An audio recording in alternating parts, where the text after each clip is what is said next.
What's good, everybody? It's Hype. I wanted to quickly explain a lurch combination that I refer to as the backwards RAS strafe. I'm sure a lot of people are already familiar with this backwards RAS strafe, but I don't think everybody quite knows what it can do. So I'm going to go over that in this video, but let me first start off by saying these are no configs. These are all traditional binds, W and jump on both scroll wheel directions. For me, W is down, jump is up. And if you don't know what RAS strafing is, I'll quickly go over that.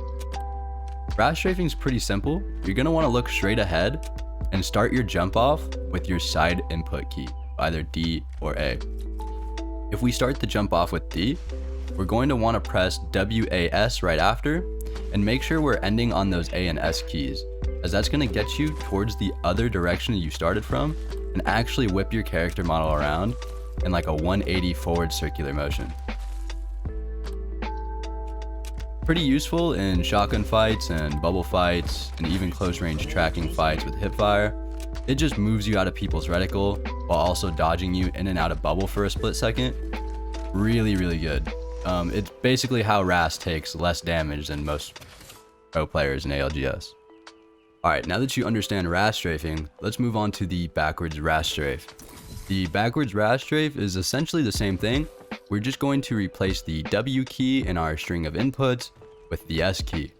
So if we were doing a forward RAS strafe with AWDS, it's now going to be ASD with our scroll wheel down input towards the SD or last two buttons in the combination. So as you can see on the overlay, when I press A and jump, I move to SD and scroll wheel down. If I start with D, I move to SA and scroll wheel down. Again, my scroll wheel down is bound to W, so whatever direction you have W bound to is the one you're going to want to use throughout the video. Okay, with forward and backwards RAS strafing hopefully in your pocket now, you can try to attempt it after a slide jump. The only small noticeable difference here is in the forward variation, the scroll wheel down is mandatory. You might have saw in the static jumping earlier that I wasn't really using my scroll wheel down for a forward RAS strafe, but with more momentum, for example, a slide jump, you're going to need that scroll down input.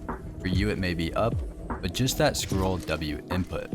And if you're comfortable with both the forward and backwards RAS variations, you can start chaining them with octane stim and V-hopping to get some sort of neo strafe replication. No, it's not quite exactly the same, but you can actually keep good momentum. It just takes a little bit of practice and skill, because no, this is not easy. This is also similar to the pedo strafe that Gruitt covered, except instead of going only forwards with the RAS strafe lurches, we are also utilizing the backwards. Moving on to the wall bounce, again the same inputs, just keep in mind the direction you're going in. So if I'm bouncing off to the left, I'm going to be using the ASD, and if I'm bouncing off to the right, I'm going to be using the DSA string of inputs. I also do recommend the forward variation for going over medium to short walled objects with your shotgun out so you don't have to mantle.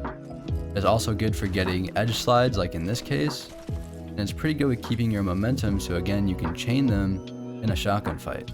And so to wrap up this video quickly, I don't think people understand that this move can be done anywhere you can tap strafe, since we're basically just tap strafing but adding a circular motion of input on our directional keys in the lurch window.